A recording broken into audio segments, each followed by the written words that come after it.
The story begins with Haruka hiding from a group of goblins. However, he accidentally steps on a twig, giving away his position. Despite this, he confidently leads the goblins into a trap, pleased with how well he's been surviving alone in this new world. Haruka has always been a loner, preferring books over people. In his classroom, there were clear social cliques: popular girls, the class rep, nerds, and other outcasts. Haruka, however, stayed out of it all. He didn't care for his classmates and was content with his isolation. One day, a magic circle appeared, much like the ones he'd read about in manga. While everyone panicked, Haruka tried to escape through an air vent, but the magic circle followed him. Eventually, he found himself in a mysterious white void, where an old man, presumably a god, explained that his classmates had already been transported to another world. Haruka was given the chance to choose his skills and stats before being sent to this new world, but all the best abilities were already taken. Left with only useless skills like holding a stick and general health, Haruka complained to the god. Annoyed, the god granted him all the remaining, seemingly worthless skills at once. Upon entering the new world, Haruka quickly realized that his bag had unlimited storage. His first skill involved rolling dice to allocate stat points, so he decided to focus entirely on luck, maxing it out. This choice paid off as he discovered he had two special skills: Loner, which prevented him from forming parties with others, and Servitude, which allowed him to command others. Haruka set out to establish a base and came across a cave. Using his limited skills like temperature magic, he made a fire and began to make the cave his home. Surprisingly, his basic abilities like fire magic and stick wielding started to improve rapidly. He found edible mushrooms that increased his latent abilities and soon became adept at surviving in this new world. His first encounter with monsters came in the form of two goblins.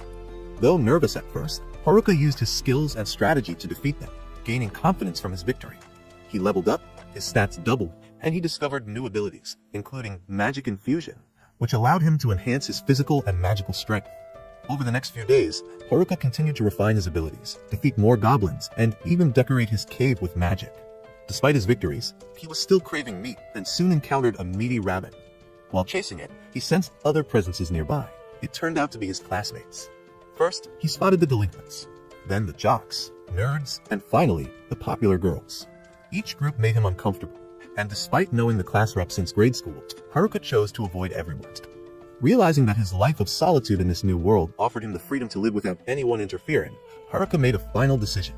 He would conquer this new world all by himself. No companions needed. Haruka hides from the other students, but one of the delinquents hears a noise in his direction. Just as Haruka is about to be discovered, the delinquent assumes the sound came from a bunny, meant for Haruka's dinner.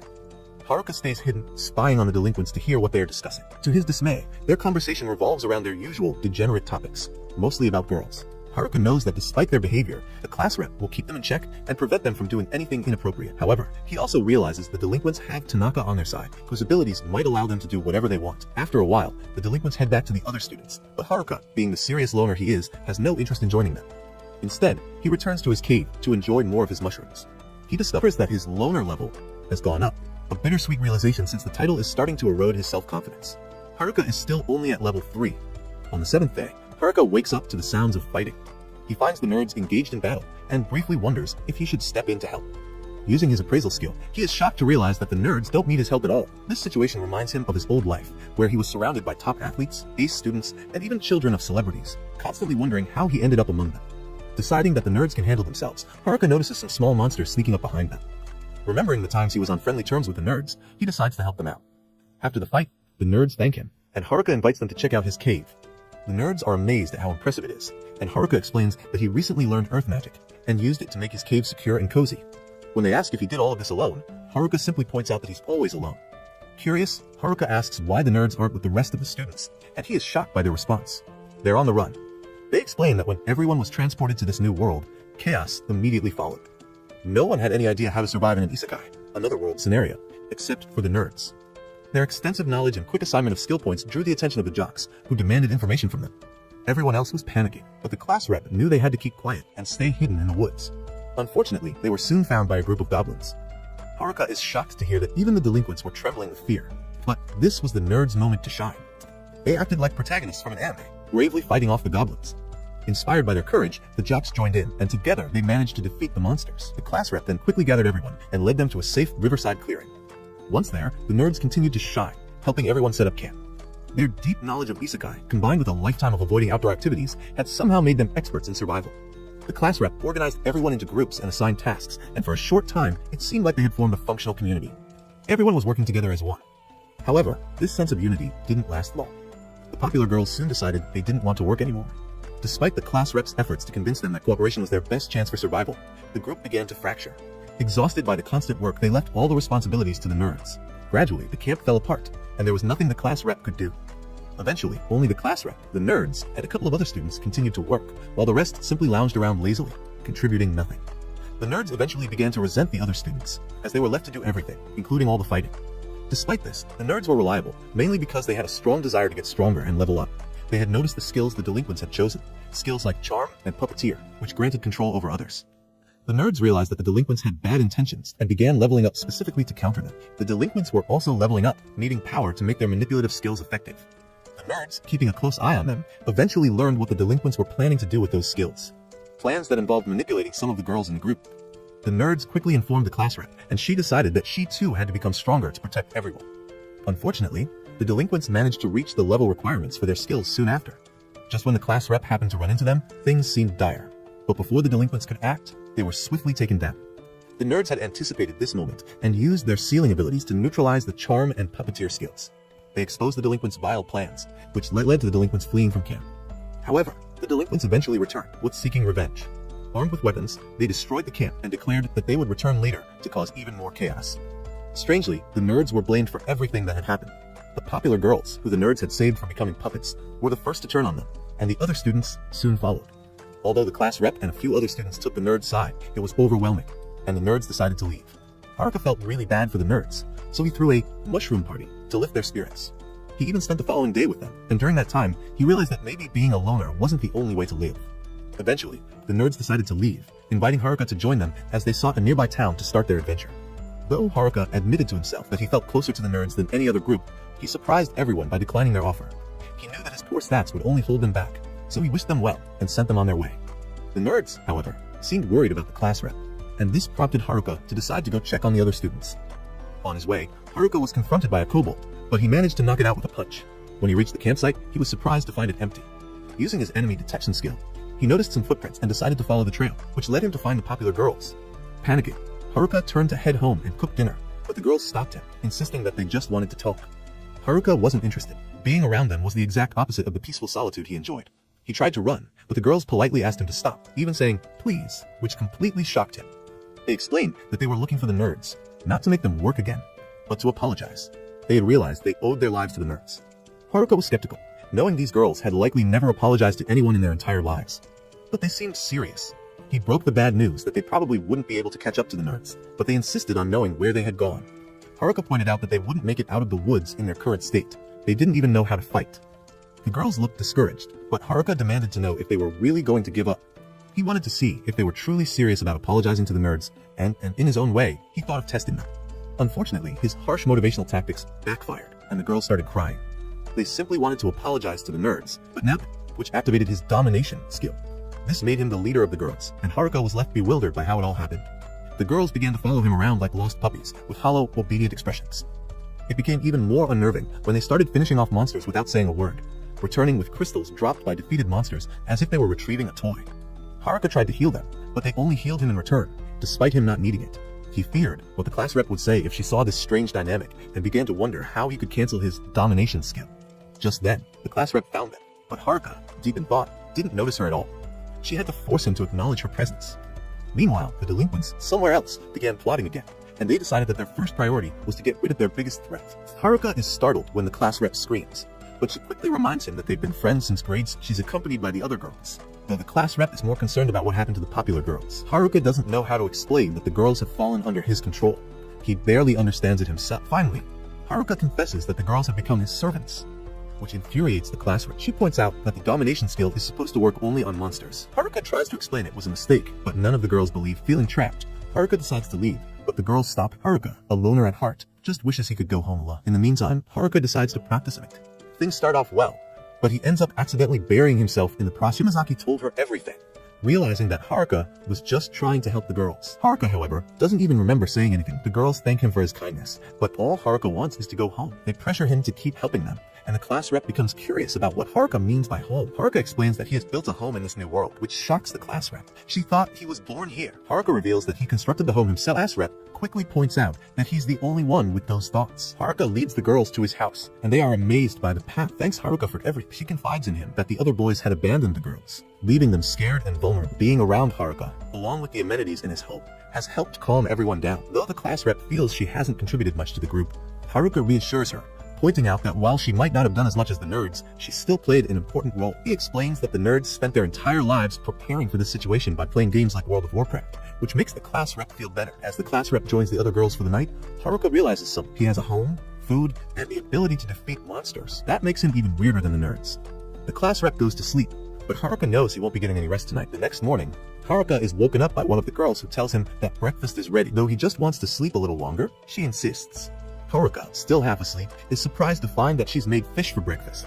After taking a bite, he becomes emotional, realizing how long it's been since he's had such a good meal. The class rep can't believe he's so moved by the fate of fish. They're too fast and slippery to catch, so he's been stuck eating mushrooms by the river. One of the girls demonstrates how she uses lightning magic to stun a group of fish in the water. Haruka asks her to do it again, but this time he wraps her lightning magic with his packing skill, allowing him to move the magic and capture even more fish. Haruka celebrates, realizing he's just learned lightning magic. He's not sure exactly how it works, but he explains to the girls that by using his packing skill on elemental magic, he can harness its power. The class rep is impressed, thinking this new ability is overpowered, but Haruka brushes it off, saying he's stuck with all the worst skills, realizing they need to gain some experience before they can take on tougher monsters. However, he's shocked to learn that all the girls are over level 16, while he's still stuck at level 7. Haruka starts their training by having them fight a group of low-level kobolds, but to his dismay, the girls are the ones who end up knocked out. Haruka, happy that his magic tent has expanded, lets the girls gather inside to review their battle. Afterward, most of the girls leave, but the purple-haired girl from earlier stays behind. She apologizes for her behavior that morning,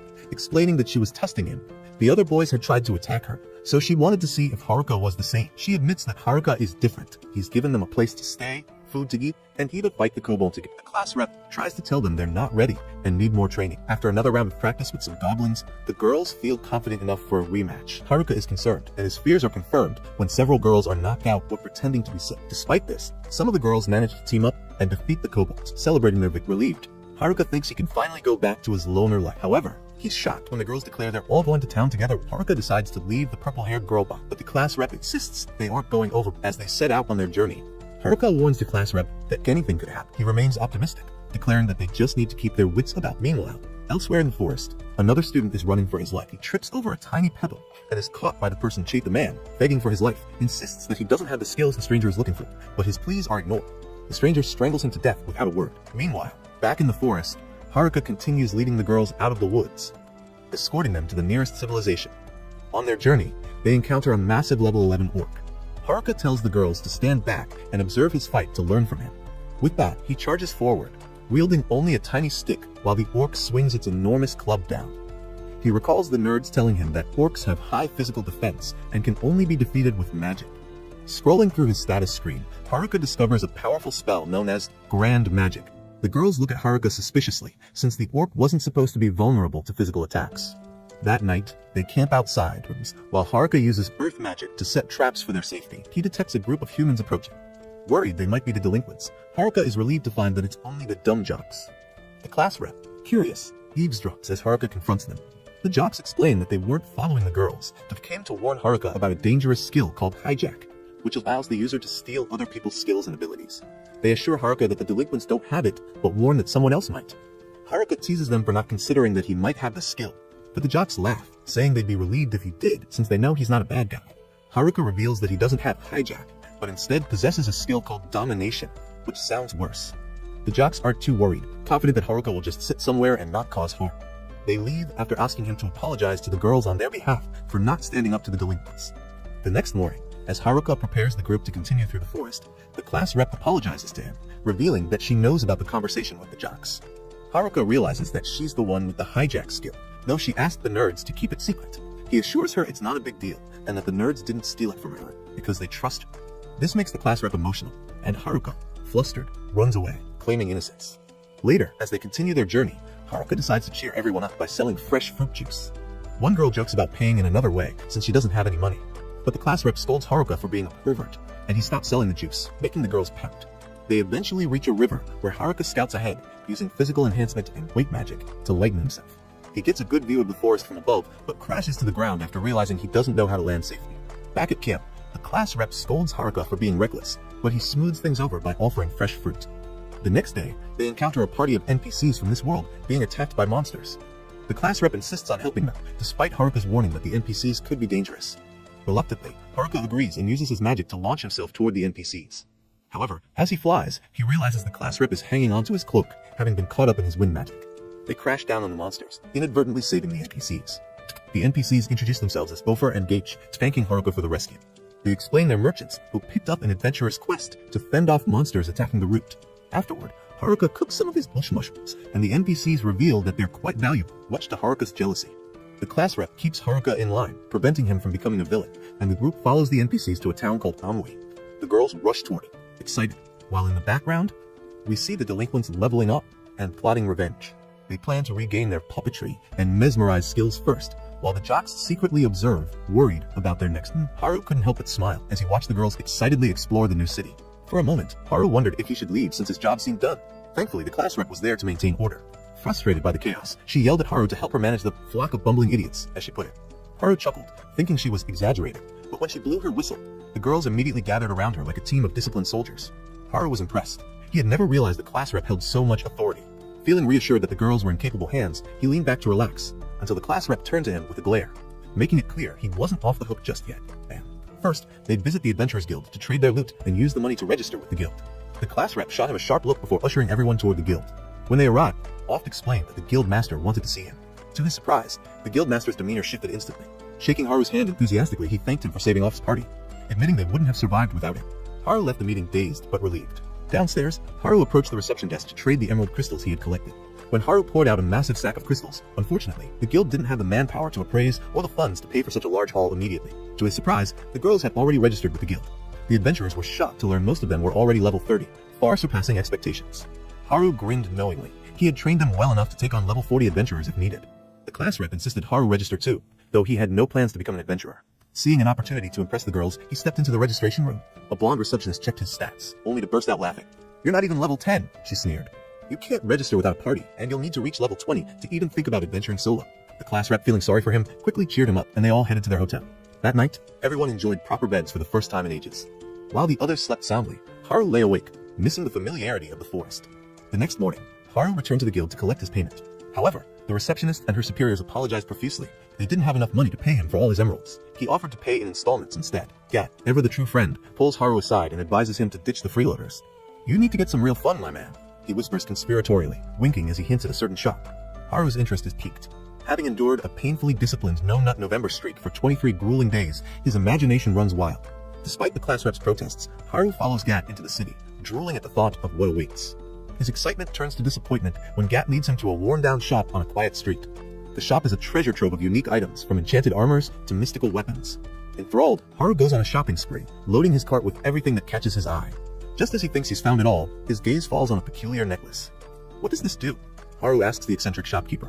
"It fuses items into one," the shopkeeper replies, their tone tinged with both pride and warning.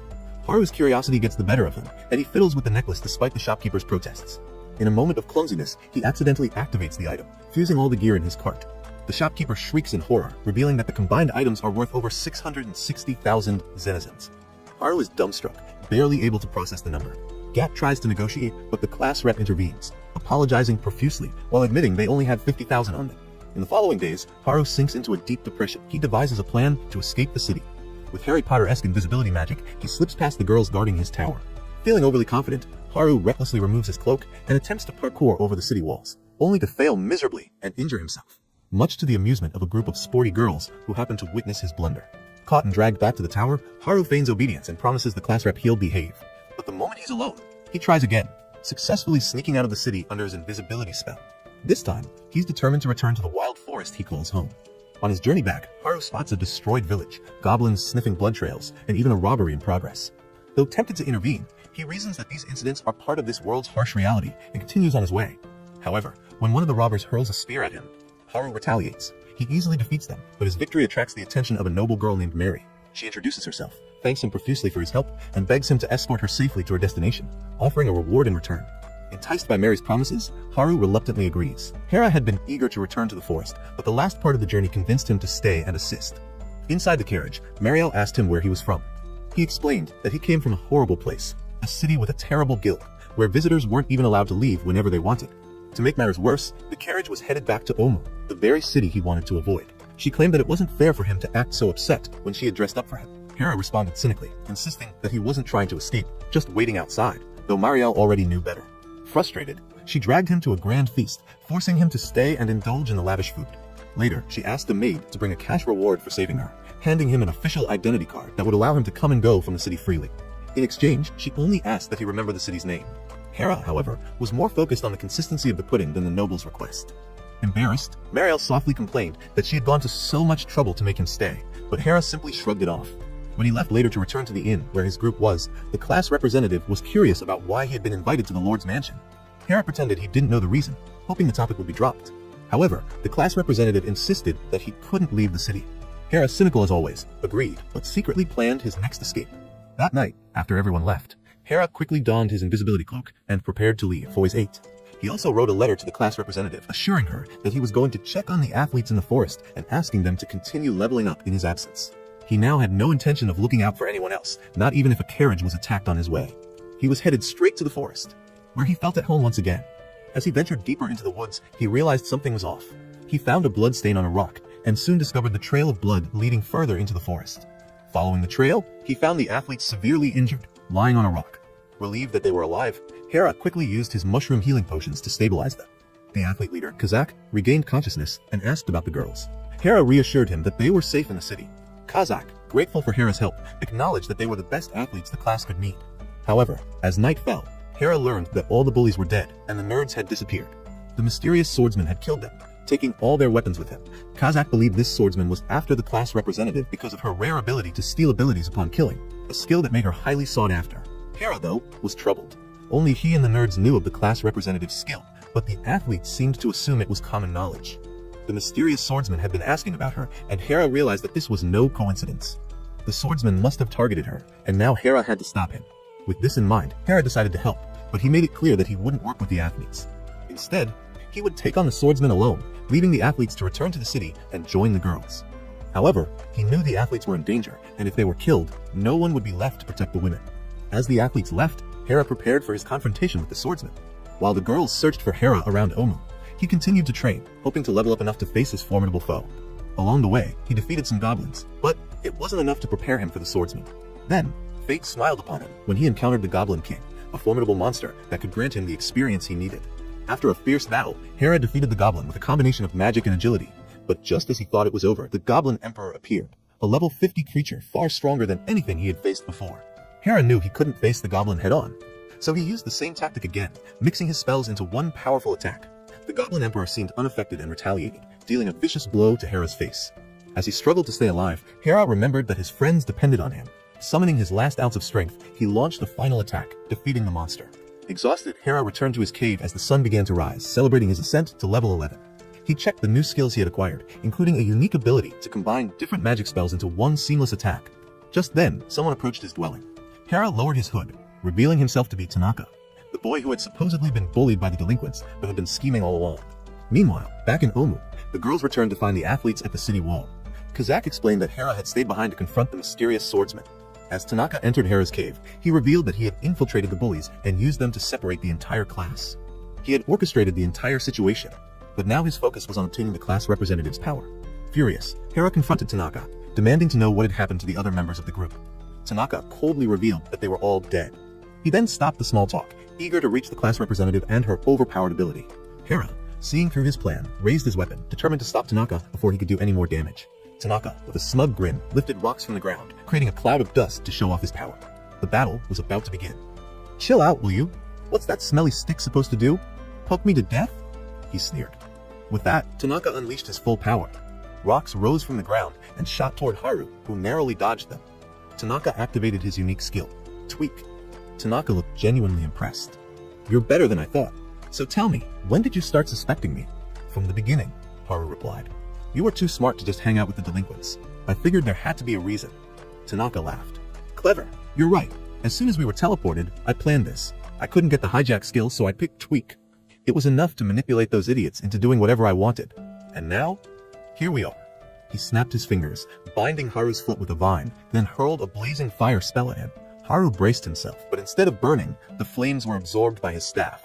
The herb infused in it nullified the attack. Tanaka's eyes widened in disbelief. Haru seized the moment to counterattack, but Tanaka had been feigning surprise. A gleaming sword appeared in his hand, seemingly out of nowhere, and he blocked Haru's strike effortlessly. "Let's see how you handle my arsenal," Tanaka sneered, summoning an array of weapons. Each time he attacked, he switched to a different weapon, keeping Haru on the defensive. A devastating strike sent Haru flying across a riverbank. Haru groaned, his body battered and exhausted. "How can you use so many weapons and abilities at once?" he muttered. Tanaka strutted toward him. "Give up already. You can't win." Haru forced himself to his feet. "It's the copycat skill, isn't it? You've been copying everyone's abilities." Tanaka's grin turned feral. "Correct. And when I get the class rep's hijack skill, I'll copy even more. Everyone will fall before me." Despite the mounting danger, Haru smirked. "I figured out your weakness." Tanaka froze. "What did you say? You can only use a copied skill 3 times, can't you?" The statement hit Tanaka like a hammer. His composure cracked, and his attacks became wild and desperate. Haru, now on the offensive, dodged his erratic strikes. "You wasted your skills on purpose, didn't you?" Tanaka growled. "Yep." Enraged, Tanaka activated a new skill. Instant Death. A dark aura enveloped him as he fired the spell at Haru. The lone wanderer collapsed to the ground, motionless. Tanaka laughed triumphantly, stomping on Haru's head. "Pathetic. You thought you could beat me?" As he turned to leave, a voice called out. "Leaving so soon?" Tanaka whipped around, his jaw dropping as Haru stood up, alive and well. "How?" "General health," Haru replied casually. "It makes me resistant to status effects, including instant death. Oh, and I maxed out my luck stat, so your spell didn't stand a chance." Tanaka's face twisted with rage. "Then why did you collapse?" "An act. Pretty convincing, huh?" Tanaka screamed in frustration, unleashing a flurry of attacks. Haru dodged each one, his movements almost instinctive. "Your tricks won't work anymore," Haru said, countering with a devastating kick. Desperate, Tanaka summoned his ultimate weapon, a dagger that allowed him to vanish and reappear mid-strike. Haru narrowly evaded the attack, realizing too late that it was a decoy. Tanaka emerged from behind a boulder, charging up another instant death spell. The spell struck Haru, but he stood his ground, smirking.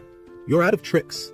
Enraged, Tanaka attacked recklessly, but Haru used his final skill, Gambit, delivering an unavoidable blow that knocked Tanaka unconscious.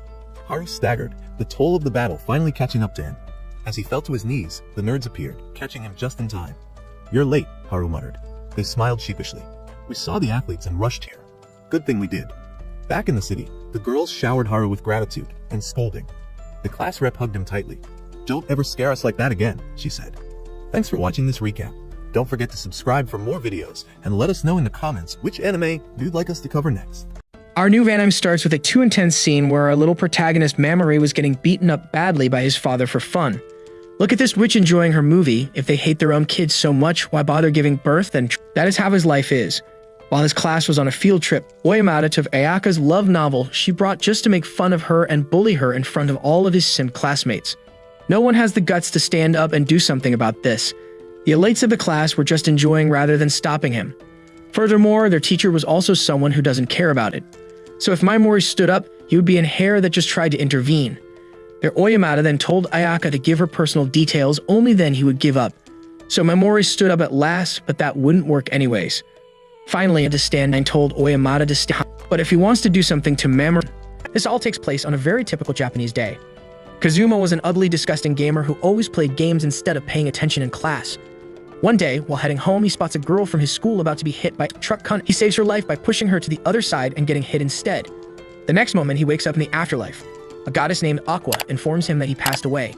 He asks her about the girl, and the goddess tells him that she is fine, which causes Kazuma to realize that his death was not in vain.